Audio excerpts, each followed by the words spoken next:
Hi friends, പുതിയൊരു വീഡിയോയിലേക്ക് എല്ലാവർക്കും സ്വാഗതം. റൂബി പഞ്ഞിക്കാടൻ്റെ അടുത്തേക്ക് ദേവിക ചെന്ന് കുറച്ച് വെല്ലുവിളികളും ഭീഷണികളും നടത്തുകയാണ്. അപ്പോൾ റൂബി പഞ്ഞിക്കാടൻ പറയുന്നുണ്ട്, നീ എന്തിനാടി ഇപ്പോൾ എൻ്റെ അടുത്തേക്ക് വന്നത് എന്ന് ചോദിക്കുമ്പോൾ, എനിക്ക് ഇത്രയ്ക്ക് ധൈര്യമോ എന്ന് ചോദിക്കുമ്പോൾ, ക്ഷമയുടെ നെല്ലിപ്പല് കണ്ടു തുടങ്ങിയവർക്ക് ഇനി എല്ലാത്തിനും ഒരു പ്രത്യേക ധൈര്യം ഉണ്ടാവും എന്ന് തിരിച്ച് ദേവികയും മറുപടി പറയാണ്. അങ്ങനെ ചന്ദ്രലേഖയ്ക്ക് ഒന്ന് പൊട്ടിച്ചിട്ടാണ് ഞാൻ ഇവിടേക്ക് വന്നത്. നിങ്ങൾക്ക് വിശ്വാസമില്ലെങ്കിൽ നിങ്ങളുടെ ഫ്രണ്ടായ ചന്ദ്രലേഖയെ ഒന്ന് വിളിച്ച് ചോദിച്ചു നോക്ക് എന്ന് പറയട്ടോ. അങ്ങനെ ദേവികയെ അടിക്കാൻ വേണ്ടി റൂബി പഞ്ഞിക്കാടൻ ഒരുങ്ങുന്ന സമയത്ത് ദേവിക റൂബി പഞ്ഞിക്കാടന്റെ കൈയങ്ങ് തടയുകയാണ്. എന്നിട്ട് പറയാണ്, നീ എന്നെ അന്ന് സ്റ്റേഷനിൽ വെച്ച് ഒരു കാര്യവുമില്ലാതെ എന്നെ അടിച്ചു. ആ സമയത്ത് എനിക്ക് തിരിച്ചടിക്കാൻ അറിയാഞ്ഞിട്ടല്ല, പക്ഷേ ആ സമയത്ത് നീ യൂണിഫോമിലാണ്, പിന്നെ സ്റ്റേഷനിലുമാണ് ഡ്യൂട്ടിയിൽ നിൽക്കുന്ന ഒരു പോലീസുകാരെ അടിച്ചാലുണ്ടാകുന്ന ഭവിഷ്യത്ത് എന്താണെന്നുള്ളതൊക്കെ എനിക്ക് അറിയാവുന്നത് കൊണ്ടാണ്. പക്ഷേ നീ ഇപ്പോൾ അതല്ല, നീ ഇപ്പോൾ യൂണിഫോമിലുമല്ല, നീ ഇപ്പോൾ ഡ്യൂട്ടിയിലുമല്ല. അതുകൊണ്ട് തന്നെ എനിക്ക് നീ എന്നെ അടിച്ചാൽ തിരിച്ചടിക്കാനും എനിക്ക് അറിയാമെന്ന് പറയുമ്പോൾ റൂബി പഞ്ഞിക്കാടൻ ഒന്നങ്ങ് പേടിച്ചു പോകുന്നുണ്ട്. കാരണം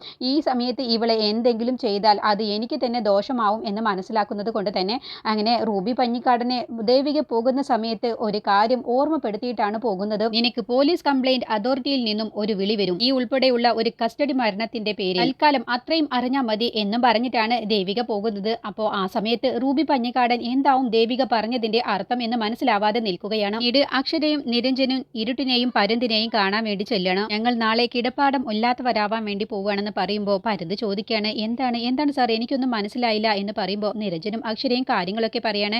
ഞങ്ങളെന്നെ തങ്കച്ചി ആ വീട്ടിൽ നിന്നും ഇറക്കി വിടാനാണ് പോകുന്നത്. അവർക്ക് കൊടുക്കാനുള്ള മുതലും പലിശയും അടക്കം തിരിച്ചു കൊടുത്തില്ല എന്നുണ്ടെങ്കിൽ അവർ വീട് സ്വന്തമാക്കാനാണ് ഇനി വരാൻ പോകുന്നത്. അതുകൊണ്ട് നിങ്ങൾ എത്രയും പെട്ടെന്ന് ഞങ്ങൾക്ക് അത്യാവശ്യം സൗകര്യമുള്ള ഒരു വാടക വീട് റെഡിയാക്കി തരണം എന്ന് പറയുമ്പോൾ ഇരുട്ട് പറയണ, അതിനെന്താ, എത്രയും പെട്ടെന്ന് തന്നെ ഞങ്ങൾ ഒരു വീട് കണ്ടെത്തി നിങ്ങളെ അറിയിച്ചോളാം എന്ന് പറയണേ. അങ്ങനെ നിരഞ്ജൻ പറയണേ, നിങ്ങളെ കാണാൻ വേണ്ടി ദേവിക വരും, ദേവിക ഒരു സഹായം ആവശ്യപ്പെടും, അത് നിങ്ങൾ ചെയ്തു കൊടുക്കണം എന്ന് പറയുമ്പോൾ ഉറപ്പായും ഞങ്ങൾ ചെയ്തു കൊടുത്തോളാം, ഞങ്ങളുടെ ഒരു കൂടപ്പറപ്പ് തന്നെയല്ലേ ദേവിക, ഞങ്ങൾ എന്തിനും ഏതിനും ദേവികയോടൊപ്പം കട്ട സപ്പോർട്ടായി നിന്നോളാം എന്ന് പറഞ്ഞിട്ടാണ് അവർ പോകുന്നത്. പിന്നീട് തങ്കച്ചി ദേവികയും കാത്ത് വഴിയരികിൽ കാത്തു നിൽക്കാൻ കേട്ടോ. അപ്പോൾ തങ്കച്ചിയുടെ മകൾ വിളിച്ചു പറയുന്നുണ്ട്, ഞാൻ അവിടേക്ക് വരണോ അമ്മ എന്ന് ചോദിക്കുമ്പോൾ, നീ ഇപ്പോൾ തൽക്കാലം വരണ്ട, നിന്റെ അച്ഛൻ്റെ ഫോട്ടോ ആ ജയശങ്കറിൻ്റെ വീട്ടിൽ വെക്കുന്ന സമയത്ത് ആ സമയത്താണ് നീ വരേണ്ടത്, അവിടെ വിളക്ക് കൊളുത്താൻ വേണ്ടിയാണ് നീ വരേണ്ടത്, അതുവരെ അമ്മ നിന്നെ എല്ലാ കാര്യങ്ങളും വിളിച്ച് അറിയിച്ചോളാം എന്ന് പറഞ്ഞിട്ടാണ് തങ്കച്ചിയുടെ മകളുമായി സംസാരിച്ച ശേഷം ഫോൺ വെക്കുന്നത്. ഈ സമയത്താണ് അവിടേക്ക് ദേവിക വരുന്നത്. അങ്ങനെ ദേവിക സിദ്ധുവുമായിട്ട് ഫോണിൽ സംസാരിച്ചുകൊണ്ട് വരികയാണ്. ഞാൻ അവിടെ വന്ന് കാണിച്ചത് കുറച്ച് കൂടി പോയി എന്നെനിക്ക്, പക്ഷേ എൻ്റെ നിവൃത്തിയോടുകൊണ്ടാണ്, സിദ്ധു ഒന്ന് ക്ഷമിച്ചേക്ക് എന്ന് പറഞ്ഞിട്ടാണ് കേട്ടോ ഫോൺ വിളിച്ച് സംസാരിക്കുമ്പോഴാണ് അവിടേക്ക് തങ്കച്ചിയുടെ വരവ്. അപ്പോൾ ദേവിക ഫോൺ കട്ട് ചെയ്യുകയാണ്. എന്നിട്ട് തങ്കച്ചി സ്വയം പരിചയപ്പെടുത്തി കൊടുക്കുകയാണ്, ഞാൻ തങ്കച്ചി, ദേവിക നീ ഒറ്റയ്ക്കാണെന്നുള്ളത് എനിക്കറിയാം, നീ എൻ്റെ കൂടെ നിൽക്ക് എന്ന് പറയുമ്പോൾ ദേവിക പറയണ, എനിക്ക് മനസ്സിലായി, പക്ഷേ എനിക്ക് ആരുടെയും ഒരു കൂട്ടും വേണ്ട എന്ന് പറയുമ്പോൾ, നീ ഒരു മിടുക്കിയാണെന്നുള്ളത് എനിക്കറിയാം, പക്ഷേ നിനക്കൊപ്പം ഞാൻ കൂടി ഉള്ളത് എന്തുകൊണ്ടും നല്ലതല്ലേ, നീ അറിയാത്ത ഒരുപാട് സത്യങ്ങൾ എനിക്കറിയാം എന്ന് പറയുമ്പോൾ, എന്ത് സത്യം എന്ന് ദേവിക ചോദിക്കുമ്പോൾ, നിന്റെ ഭർത്താവ് സുധിയുടെ മരണത്തിനെ കുറിച്ചുള്ള സത്യങ്ങളൊക്കെ എനിക്കറിയാം, ഇപ്പോൾ ചേർത്ത് പിടിക്കുന്നവരുടെ യഥാർത്ഥ സ്വഭാവം എന്നുള്ളത് നീ വൈകാതെ തന്നെ നീ തിരിച്ചറിയും എന്ന് പറയട്ടോ. അപ്പോഴൊക്കെ ദേവിക അതൊന്നും കേൾക്കാൻ പോലും കൂട്ടാക്കാത്ത മട്ടിലാണ് നിൽക്കുന്നത്. അപ്പോൾ തങ്കച്ചി പറയണം, അടുത്ത് തന്നെ നിനക്ക് ഞാൻ നിന്റെ ഭർത്താവ് സുധിയുടെ മരണത്തിനെ കുറിച്ച് ഞാൻ പറഞ്ഞു തരാം, അല്ല മരണത്തെക്കുറിച്ചല്ല, നിന്റെ ഭർത്താവിനെ കൊന്നതിനെ കുറിച്ചുള്ള ഒരു പ്ലാൻ മർഡറിനെ കുറിച്ചുള്ള കാര്യം നിന്നോട് ഞാൻ വൈകാതെ തന്നെ പറയാം. കേൾക്കുന്ന സമയത്ത് ദേവിക തന്നെ ഒന്ന് ഞെട്ടിപ്പോവാണ്. പിന്നീട് ജയശങ്കറിനോട് സ്വാമി സംസാരിക്കുകയാണ്, തങ്കച്ചി ഒരു വിട്ടുവീഴ്ചയും ചെയ്യുന്നില്ല എന്ന് പറയുമ്പോൾ, എനിക്ക് എൻ്റെ മോളും എൻ്റെ മരുമകനും ഈ വീട് വിട്ടു പോവരുത്, നീ ഒന്ന് സംസാരിച്ച് നോക്ക് എന്ന് പറയുമ്പോൾ, ഞാനൊന്നും സംസാരിച്ചിട്ട് ഒരു കാര്യവുമില്ല എന്ന് പറയട്ടെ. അപ്പോഴത്തേക്കും അവിടേക്ക് കാഞ്ചന വരികയാണ്. അപ്പോൾ കാഞ്ചനയോട് പറയണേ, നീ ഒന്ന് സംസാരിച്ചാൽ മതി അക്ഷരയോടും നിരഞ്ജനോടും, അവരുറപ്പായും ഇവിടെ തന്നെ നിൽക്കും, എന്നെ തനിച്ചാക്കി പോകുമ്പോൾ അതൊരു വല്ലാത്ത വേദന തന്നെയാണെന്ന് പറയുമ്പോൾ കാഞ്ചന പറയണേ, നിങ്ങൾ അത് അനുഭവിക്കണം, തനിച്ചാകുന്നതിൻ്റെയും ഒറ്റപ്പെടലിൻ്റെയും വേദന എന്താണെന്നുള്ളത് നിങ്ങൾ അറിയണോടും എൻ്റെ മകനോടും ചെയ്തതിനുള്ള ദ്രോഹത്തിനുള്ള ശിക്ഷയാണ് നിങ്ങളിപ്പോൾ അനുഭവിച്ചുകൊണ്ടിരിക്കുന്നത്. ഞാൻ എൻ്റെ ഭർത്താവ് മരിച്ച സമയത്ത് ആരുമില്ലാതെ ഒരു പിഞ്ചു കുഞ്ഞുമായിട്ട് ഞാൻ കിടന്ന് ബുദ്ധിമുട്ടുന്ന സമയത്ത് അപ്പോൾ പോലും നിങ്ങൾ എൻ്റെ കഴുത്തിലും കയ്യിലും കാതിലുമുള്ളതെല്ലാം നിങ്ങൾ ഊരി വാങ്ങിയ മനുഷ്യനാണ്. അതുകൊണ്ട് തന്നെ നിങ്ങൾക്കിപ്പോൾ അതിനുള്ള തിരിച്ചടിയും കിട്ടില്ലേ, ഏതോ ഒരു തങ്കച്ചി വന്ന് നിങ്ങളുടെ ഭാര്യയുടെയും മകളുടെയും ഒക്കെയുള്ള സ്വത്തുക്കളും ആഭരണവും എല്ലാം അവരങ്ങ് പിടിച്ചോണ്ട് പോയില്ലേ, ഇതൊക്കെ നിങ്ങൾക്ക് അനുഭവിക്കാൻ വിധിയാണ് എന്ന് പറഞ്ഞ് കാഞ്ചന ഒരുപാട് കുറ്റപ്പെടുത്തിയ ശേഷം അകത്തേക്ക് പോവാണ്. അപ്പോൾ സ്വാമി പറയാണ്, ആര് തന്നെ സാറിനെ ഒറ്റപ്പെടുത്തിയാലും എൻ്റെ മരണം വരെയും ഞാൻ സാറിൻ്റെ കൂടെ തന്നെ ഉണ്ടാവും എന്ന് പറഞ്ഞ് ജയശങ്കറിനെ അങ്ങ് സോപ്പിട്ട് നിർത്തുകയാണ് സ്വാമി. പിന്നീട് വിശാൽ നിരഞ്ജനെ വിളിച്ച് എനിക്കൊരു പ്രധാനപ്പെട്ട കാര്യം പറയാനുണ്ട് എന്ന് പറഞ്ഞ് നിരഞ്ജനെ വിളിച്ചു വരുത്താൻ കേട്ടോ.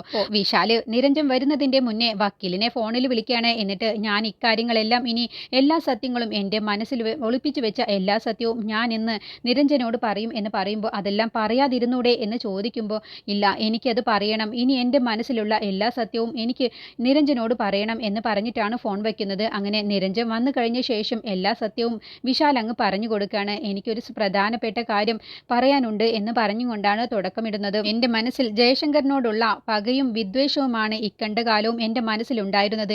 എൻ്റെ ഡാഡിയെ കൊന്നതിനുള്ള പകയായിരുന്നു. അയാൾ അങ്ങനെ സന്തോഷത്തിൽ ജീവിക്കരുത് എന്നുള്ള ഒരു വാശിയായിരുന്നു എൻ്റെ മനസ്സിൽ. അങ്ങനെയാണ് ഞാൻ മായ രഞ്ജിനിയെ കാണാൻ വേണ്ടി അവരുടെ വീട്ടിലേക്ക് ചെന്നത്. മായ രഞ്ജിനിയെ കൊന്നത് ഞാനാണെന്നുള്ള സത്യം അങ്ങ് പറയട്ടോ നിരഞ്ജനോട്. അങ്ങനെ വിശദമായിട്ട് തന്നെ വിശാൽ പറയാണ് നിരഞ്ജനോട്, ഞാൻ ഒരു ദിവസം മായ രഞ്ജിനിയെ കാണാൻ വേണ്ടി അവരുടെ വീട്ടിലേക്ക് ചെന്നു. ആ സമയത്ത് അവരുടെ വീട്ടിൽ ആരും ഉണ്ടായിരുന്നില്ല. എൻ്റെ മനസ്സിൽ പകയും വിദ്വേഷവും കൊണ്ടാണ് ഞാൻ അവരുടെ വീട്ടിലേക്ക് ചെന്നത്. പക്ഷേ മായ രഞ്ജിനി ഒരു സാധു സ്ത്രീയാണ്. അവർക്ക് നല്ല മനസ്സായിരുന്നു. എന്നെ കണ്ടതോടെ എന്നോട് നല്ല സ്നേഹത്തോടു കൂടിയാണ് പെരുമാറിയത്. അങ്ങനെ എനിക്ക് അവർ ചപ്പാത്തിയും മുട്ട റോസ്റ്റും വിളമ്പി തരുന്ന സമയത്ത് അവിടെ ഇരിക്കുന്ന ചപ്പാത്തി പരത്തുന്ന ആ ഒരു പലക വെച്ചാണ്, ആ റോളർ വെച്ചാണ് ഞാൻ മായ രഞ്ജിനിയുടെ തലക്ക് അടിച്ചത്. എന്നിട്ട് തലയിൽ നിന്നും ഒരുപാട് ചോര വാർന്ന് ഒലിക്കുന്ന സമയത്തും മായ രഞ്ജിനി എന്നോട് പറഞ്ഞത്, മോൻ ഇവിടെ നിൽക്കരുത്, മോൻ്റെ മനസ്സ് എനിക്കറിയാം, മോനെ ഒരിക്കലും ആരും കുറ്റപ്പെടുത്തരുത്, മോൻ ഇവിടെ നിന്നും എത്രയും പെട്ടെന്ന് രക്ഷപ്പെടണം. എന്നെ മോൻ ഈ അടിച്ച വിവരം ഞാനും മോനും മാത്രമേ അറിയാൻ പാടൂ, മൂന്നാമതൊരാൾ അറിയരുത്, മോൻ ഇവിടെ നിന്നും ഓടി രക്ഷപ്പെട്ടോ എന്ന് പറഞ്ഞിട്ടാണ് മായ രഞ്ജിനി വിശാലിനെ അവിടെ നിന്നും പറഞ്ഞു വിടുന്നത്. അങ്ങനെ വിശാലിന് അപ്പോൾ ആ സമയത്ത് എന്ത് ചെയ്യണമെന്ന് അറിയാതെ വെപ്രാളം പിടിച്ചുകൊണ്ട് വിശാൽ ഓടി പോവുകയാണ്. അങ്ങനെ വിശാൽ പോയി കഴിഞ്ഞ ശേഷമാണ് അവിടേക്ക് യഥാർത്ഥ കൊലയാളി വരുന്നത്.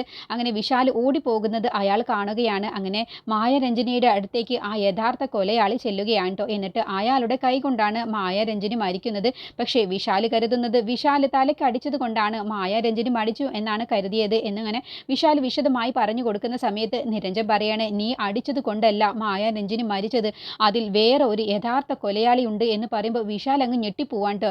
എന്താണ് നിരഞ്ജൻ സാർ പറയുന്നത് എന്ന് ചോദിക്കുമ്പോൾ നിരഞ്ജൻ പറയാണ്, നീ കരുതിയത് നിന്റെ അടി കൊണ്ടാണ് മായ രഞ്ജിനി മരിച്ചത് എന്നല്ലേ, പക്ഷേ അവർ മരിച്ചത് നിന്റെ അടി കൊണ്ടല്ല. യഥാർത്ഥത്തിൽ അവരെ കൊന്നത് യഥാർത്ഥത്തിൽ ഒരു കൊലയാളിയാണ്.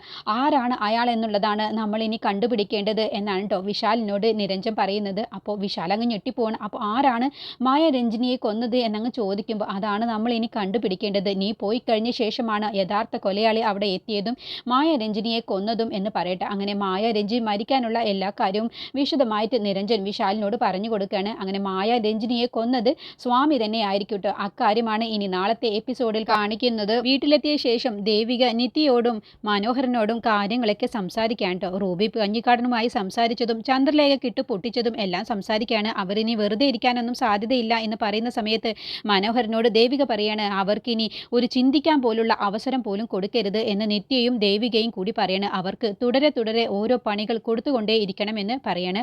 അതുപോലെ ശരത്തിനോട് പറയുന്നുണ്ട്, നിനിയും നിന്റെ അമ്മയും അകത്താവാതിരിക്കാനുള്ള വഴി നോക്കിക്കൂടാ എന്ന് പറയുമ്പോൾ മുത്തശ്ശിയും പാർവതി അങ്ങ് ഞെട്ടാണ് കേട്ടോ. ഇവനോടെന്താ ദേവികയും മനോഹരേട്ടനും ഇങ്ങനെ പറയുന്നത് എന്നുള്ള ഭാവത്തിലാണ് കേട്ടോ.